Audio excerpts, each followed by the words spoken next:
dealing with change, on how to change your life by Labor Day.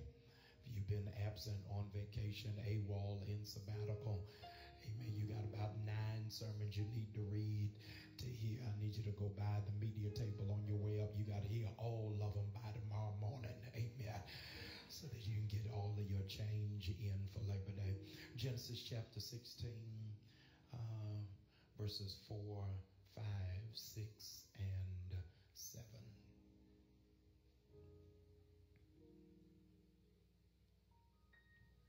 He slept with Hagar, and she conceived. When she knew she was pregnant, she began to despise her mistress. Then Sarai said to Abram, "You're responsible for the wrong I am suffering. I'm putting my servant in your arms. And now that she knows she is pregnant, she despises me. May the Lord judge you for me." "Your servant is in your hands," Abram said. "Do with her whatever you think best." Then Sarai mistreated Hagar, so she fled from her. The angel of the Lord found Hagar near a spring in the desert. It was in the spring that is beside the road to shore. You may be seated. I want to make an impartation today using as a subject, change your mistakes. Change your mistakes. Would you look at the person beside you and tell them, I hope you realize God is fixing your mistakes. If you believe it, give God glory now. Come on, you can do better than that. I said, give God glory. Y'all shout like y'all ain't made no mistakes. I need those of you who know God is better than my mistakes.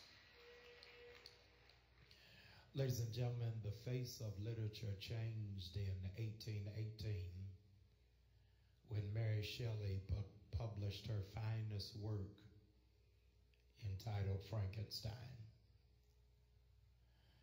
Frankenstein has been adapted any number of times, and it tells the story of Dr. Victor Frankenstein, a brilliant scientist with an unusual obsession. In his mind, he wanted to play God and create a person out of his genius, not realizing that intelligence is not enough. I want to say to any number of you who are in this room, I want to caution you all the more. You're always going to find yourself messed up when you try to make somebody.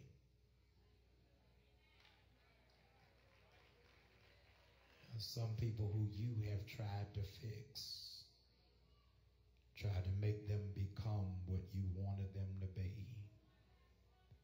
And every time, invariably, it will always blow up in your face. Dr. Victor Frankenstein becomes a miss because it doesn't go according to plan. What he created is not what he wanted.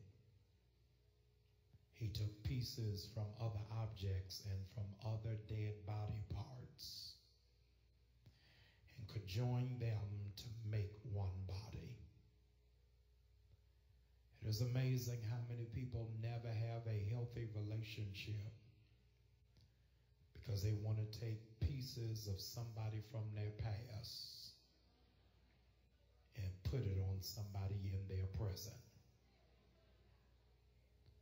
Frankenstein, ladies and gentlemen, was named after its creator, Dr. Victor Frankenstein. And some of you may not want to hear this next statement, but I want to say it to you because it's at this point that you're going to have to face it. Your mess has your name on it.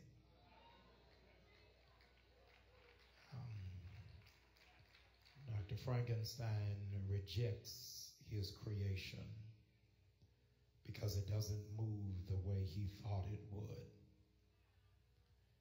the intention of Dr. Victor Frankenstein that he would create a human, but his movement was different.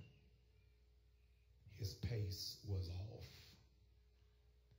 And he had the pure intention to make him human, but the people in that city didn't know how to respond to him because he didn't look right, because he didn't walk right, because it was obvious he was not from around there. Frankenstein in his original design acted like any human would, seeking out attention and affection and affirmation, but he was only met with rejection. And after meeting rejection after rejection after rejection, he turned into a monster.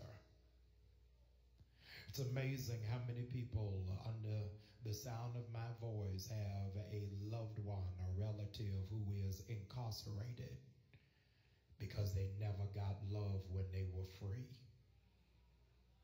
How many young people in juvenile services never got affirmed by their own parents?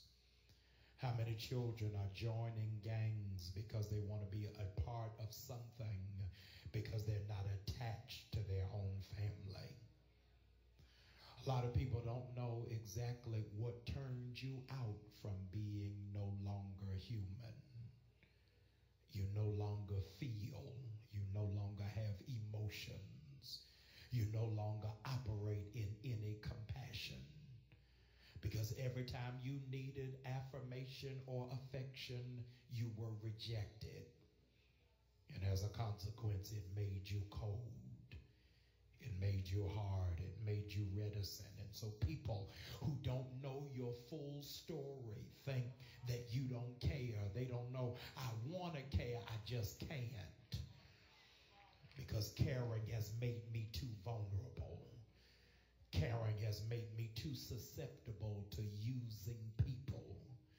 Caring has made me appear weak to people who didn't appreciate my heart and my kindness. And so people who don't know I had to turn a piece of me off always ask, why are you so mean? How come you don't smile? What's wrong with you? You got to let them know I wasn't always this way, but I took too many bumps and I held too many bruises and I held together too much pain that the reality is I'd rather not get close to people, because every time I get close to people, I end up on the bitter end of rejection. And in order to safeguard my heart, I now just stay